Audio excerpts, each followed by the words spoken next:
Jeżeli masz kłopot ze spękaniami dwuskładnikowymi, to zapraszam. Najpopularniejszy preparat do spękań dwuskładnikowych w naszym sklepie inspirello.pl to właśnie ten. Spękania delikatne firmy Pentard. Występują w 4 pojemnościach.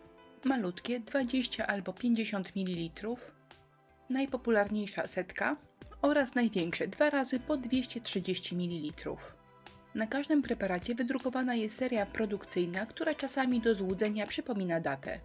Ale przydatność preparatu do użytku liczymy 12 miesięcy od chwili otwarcia słoiczka. Datę otwarcia zawsze notuję na denku, ponieważ przeterminowany preparat przestaje pękać. Pokażę Wam w filmie, jak używać preparatu na powierzchniach płaskich, wypukłych oraz okrągłych. Każdą rzecz pomalowałam białą farbą akrylową, a następnie grafikę przykleiłam klejem do deku. Jeżeli ktoś chce, można jeszcze polakierować, ale nie ma to żadnego znaczenia. Oczywiście zaczynamy od słoiczka oznaczonego numerem 1. Jeżeli macie kłopot z otwieraniem, to najłatwiej otwiera się go właśnie tak, czyli szpatułką. Pierwszy test będzie to zwykła płaska deseczka, ale na jej przykładzie pokażę Wam, jak ważne jest równe rozłożenie preparatu.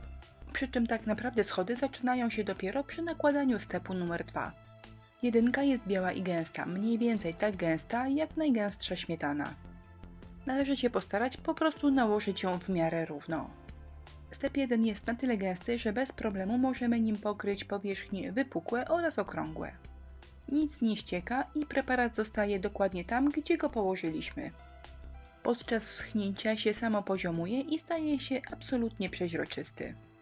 Jajka, bombki jedynką naprawdę bez problemu pokryjemy każdą powierzchnię. Jedynkę suszymy mniej więcej 2 godziny.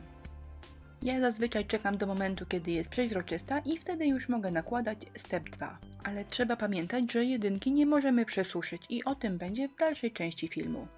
Dwójka ma konsystencję lakieru oraz miodowy kolor. Bardzo długo męczyłam się z otwieraniem tych preparatów, więc przypominam, najłatwiej w ten sposób. Żeby spękania ładnie wyszły, trzeba preparat rozłożyć równomiernie. To wcale nie jest trudne, a żeby rozłożyć nierówno, chyba się trzeba troszeczkę postarać, tak jak ja w tym filmie. Po wyschnięciu bez problemu zauważycie, gdzie preparat nałożyłam cieniej, a gdzie grubiej. Ale na razie nakładanie stepu 2 puszczam Wam tak normalnie, bez żadnych przyspieszeń. Na takiej małej deseczce zajęło mi to około minuty. Step 2 to guma arabska, która musi nam się połączyć ze stepem 1, żeby powstały ładne spękania. Jeżeli tylko wylejecie step 2 na jedynkę, może się okazać, że ucieka on z powierzchni i powstają brzydkie dziury.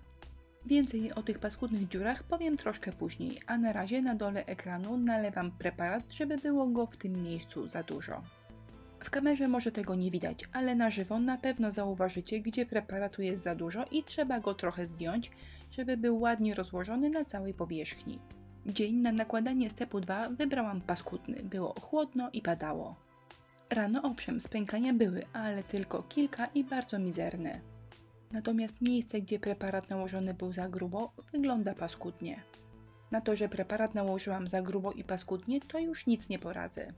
Ale na brak spękań jest kilka bardzo prostych i szybkich rad. Chcę, żebyście zobaczyli, jak obecnie wygląda praca. Zanim dorobię spękania, w szczelinki wetrę pastę woskową. Film o pastach woskowych do spękań już jest na naszym kanale. Jeżeli jesteście zainteresowani, film o woskach podlinkuję Wam w opisie tego filmu. Pasta woskowa, szmatka bawełniana i moje spękania wyglądają tak. Nie da się ukryć, po prostu nędza. Ale taki problem to nie problem, wystarczy wyciągnąć suszarkę i troszkę pracę podgrzać. Prawdziwym problemem jest to, że nierówno nałożyłam preparat i spękania wyjdą brzydko. W miejscach, gdzie preparat nałożyłam cieniutko, siateczka pęknięć jest drobniutka. A w miejscach, gdzie preparatu nalałam dużo za dużo, nie chce on wcale pękać, albo pojawiają się pęknięcia bardzo grube i głębokie. Zobaczcie, tu preparat nałożony był cieniutko, tu przeciętnie, natomiast cała lewa strona stanowczo za grubo. Rzadkie, głębokie i grube spękania na pewno nie będą chlubą żadnego dekupażysty. Ale mam dla Was dobrą wiadomość, żeby zrobić taki pasztet, trzeba się naprawdę postarać. Step 2 na taką bombkę nakładam mniej więcej 3 minuty. Powiem więcej, nie warto się przy tym spieszyć. Preparaty najlepiej zadziałają, gdy dobrze połączymy jedynkę z dwójką. Więc zamiatam sobie pędzelkiem, sprawdzam, czy wszędzie jest równo, zdejmuję nadmiar, a jak trzeba, to troszeczkę dokładam. Jeżeli zaczyna mi ściekać po bokach, to znaczy, że preparatu jest za dużo i trzeba go odrobinę zdjąć. Jak wspominałam, w dniu nakładania dwójki było zimno i dżdżyście, więc następnego dnia rano spękań prawie brak. A raczej są, ale nie takie, jakbym chciała na tej pracy. Normalnie to najpierw dosuszam pracę i robię spękania, a potem je wypełniam. Natomiast na potrzeby tego filmu robię to w innej kolejności. Chcę Wam wyraźnie pokazać, ile spękań wyszło i jak dużo możemy zdziałać zwykłą suszarką. Ale warto pamiętać, że lepsze, dużo lepsze od suszarki jest słońce. Wystawiamy na balkon albo na parapet i wszystko nam pęka jak złoto. Jeżeli pracy nie polakierujemy, to możemy ją wystawić jeszcze na słoneczko, żeby dorobić spękań, na przykład za tydzień. Ale czasami nie ma po co czekać. Widzę, że z prawej strony mojej bombki spękań jest za mało, więc jeszcze troszkę podsuszam suszarką, wypełniam spękania i jest przepięknie. Ale czasami bywa tak, że spękania są ładne, ale ułożą się w miejscach, które nam niezbyt odpowiadają. W wypadku tej bombki spękania przechodzą przez buzię dziewczynki i to mi się niezbyt podoba. Aby osłabić efekt takiej pooranej buzi, przyda nam się biała pasta woskowa. Wystarczy odrobina, wcieramy ją w pęknięcia na buzi i nasza dziewczynka wygląda od razu o wiele lepiej. Największy problem osobom początkującym w spękaniach dwuskładnikowych zazwyczaj sprawiają bombki oraz jajka. Ja w takich przypadkach po pierwsze korzystam z dobrego, szerokiego, sprężystego pędzla. Dobry pędzel nie jest drogi, kosztuje około 15 zł, a pozwala dobrze rozłożyć i wyczuć preparat. Gdy pokrywam spękaczem jajko lub bombkę, dbam, aby każde miejsce było przejechane pędzlem przynajmniej 10 razy.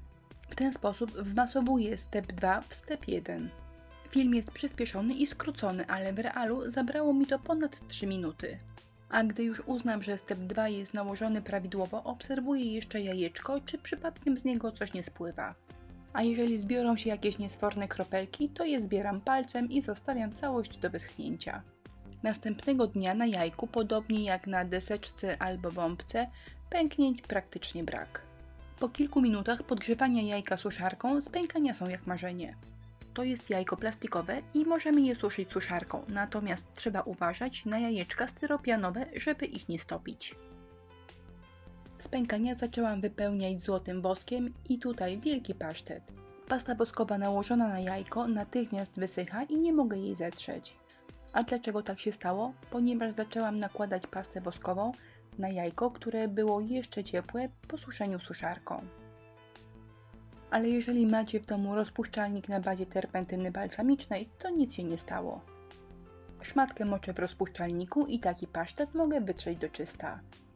Gdy jajko nie jest już ciepłe od suszenia suszarką, a terpentyna odparuje, spokojnie wypełniam wszystkie szczelinki pastą woskową. A gotowe jajeczko prezentuje się tak. A teraz zapraszam na ostatni przykład problemu, z którym się spotkałam.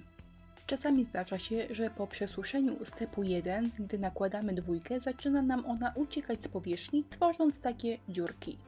Step 1 suszyłam 12 godzin, a niestety dziurka mi wyszła taka malutka.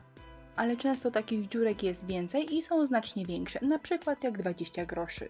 I w takiej sytuacji wmasowujemy step 2 w step 1 tak długo, aż dziurki przestaną się pojawiać. Powstałe spękania wypełniamy pastami woskowymi, a pasty występują w przeróżnych kolorach. Tutaj macie przykład pasty białej oraz pasty srebrnej. Czym lakierować, a czym nie lakierować spękań dwuskładnikowych? Do lakierowania nadają się wyłącznie lakiery na bazie rozpuszczalnika. W słoiczku, sprayu, wszystko jedno, najważniejsze, żeby były na bazie rozpuszczalnika. Lakierować możemy od razu po wypełnieniu spękań albo za kilka dni. Natomiast jeżeli nie polakierujecie, to spękania za jakiś czas zaczną podchodzić powietrzem i praca będzie wyglądała brzydko. Pędzle po lakierowaniu myjecie w terpentynie balsamicznej albo innym rozpuszczalniku.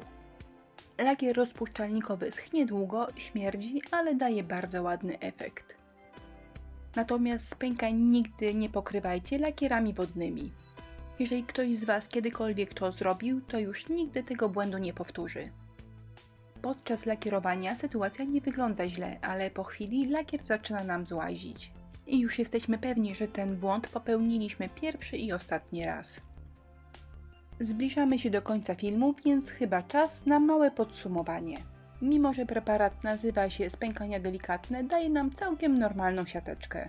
Zależnie jak grubo nałożymy step 2, możemy uzyskać normalne albo drobniejsze spękania. Gdy preparat nie popęka, w ogóle się tym nie martwimy, tylko podsuszamy go suszarką albo wystawiamy na słoneczko. Do nakładania preparatu używamy sprężystego, syntetycznego pędzla. Spękania wypełniamy woskami, a jeżeli coś nam nie wyjdzie, to wosk można zmyć terpentyną balsamiczną. Spękania pokrywamy lakierami rozpuszczalnikowymi. I jeszcze słowo o wydajności preparatu. Na potrzeby tego filmu otworzyłam nowe opakowanie spękacza o pojemności 2 razy 100 ml. Wykorzystałam go na jajko, 2 tabliczki oraz 1 połowę bombki. Prawidłowo używany preparat schodzi tak samo zarówno z pierwszego, jak i drugiego słoiczka. A preparatu zeszło mi dokładnie tyle, czyli mniej więcej 20% z każdego opakowania. Mam nadzieję, że rady były przydatne. Dziękuję Wam za uwagę, zapraszam do naszego sklepu oraz na inspirello.pl.